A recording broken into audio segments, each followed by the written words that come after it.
দ্বারা তৈরি কোশ্চেন হতে পারে, তৃণমূলের দ্বারা হতে পারে। আইএসএফ এর কর্মী সমর্থক যারা আছে তারা ভালো করে জানে তাদের পাশে তাদের ভাইজান তাদের দল কিভাবে দাঁড়াচ্ছে। যেভাবে দাবি দেওয়া চলছে শরীরদের মধ্যে, মনে হয় যে এই সরকার স্থায়িত্ব পাবে? দেখুন, অত আমার নলেজ নাই, তবে যেই সরকারে এখন যে সরকারটা আছে সেই সরকারের কাছ থেকে আশা করব পজিটিভ।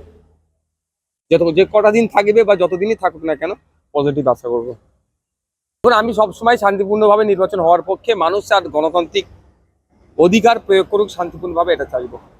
তবে গণনা কেন্দ্রগুলোকেও যেভাবে ভোটদান কেন্দ্রগুলোকে আমরা দেখেছি সুরক্ষিত রেখেছিল সেন্ট্রাল ফোর্স দিয়ে, গণনা কেন্দ্রগুলোকে সেই ধরনের সুরক্ষিত রাখতে হবে। অন্যথায় মাঠে না ফলাতে পারলেও আপনার দুয়ারে ফলিয়ে নেবে, সেটা আলোচনার ভিত্তিতে হবে।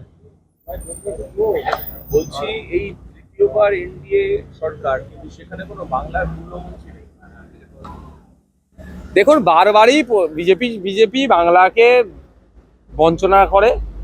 ইতিপূর্বে আমরা দেখেছি 2014 বলুন 2019 বলুন কি বাংলা থেকে কটা পূর্ণমন্ত্রী ছিল।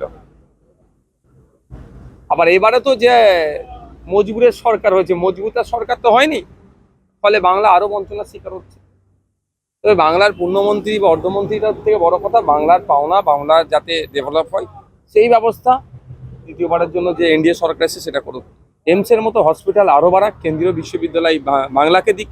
মুর্শিদাবাদ যেহেতু অনুন্নত একটা জেলার মধ্যে পড়ছে, সেখানে শিক্ষা স্বাস্থ্য এগিয়ে নিয়ে যাক। সুন্দরবনের প্রত্যন্ত এলাকার মানুষরা স্বাস্থ্য পরিষেবা নিতে গেলে কলকাতাতে আসতে হচ্ছে। কেন্দ্রীয় স্বাস্থ্যমন্ত্রী এগুলো দেখুক, এ সমস্ত জায়গাগুলোতে এমসের মতো বড় বড় হসপিটাল দিক এটা চাই। তাই যে অদ্ভুত পরিস্থিতি তৈরি করছে তৃণমূল কংগ্রেস, 2021-এর পোস্টপোল ভায়োলেন্স দেখেছিলেন, পঞ্চায়েত নির্বাচনের পরে ভায়োলেন্স দেখেছিলেন, এখন এটা হচ্ছে। আমরা যতটা চেষ্টা করছি এটাকে কন্ট্রোল করার জন্য।